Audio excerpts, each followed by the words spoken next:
মানুষ যখনই কোনো পর্বতারোহণ করতে শুরু করে তখন সে বারবার পড়ে যায়, বারবার উঠে দাঁড়ায়, সামনে এগোতে চেষ্টা করে।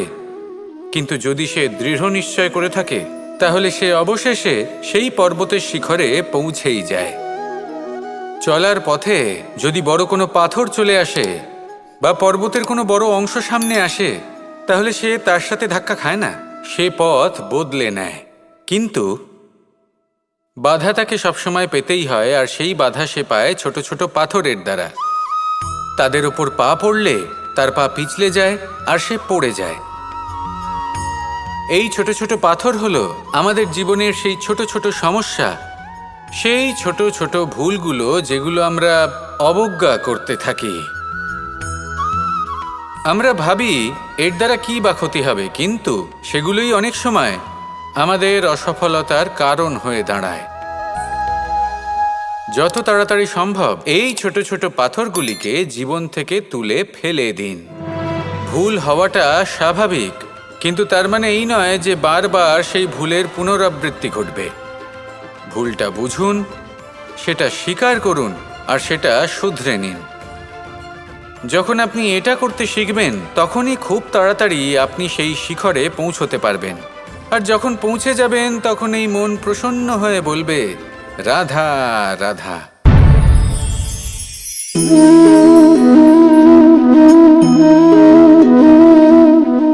জল এই সংসারের সমস্ত প্রধান তত্ত্বের মধ্যে একটি।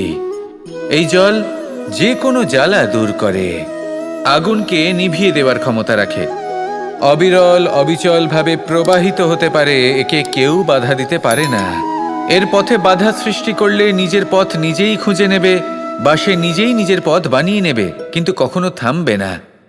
এই জল হলো মহান, আর এর একটা মহান গুণ আছে, এর নিজস্ব কোনো রং নেই। কিন্তু যখন মেঘ থেকে বৃষ্টিরূপে পৃথিবীতে ঝরে পড়ে তখন সমস্ত সংসারকে রঙিন করে তোলে।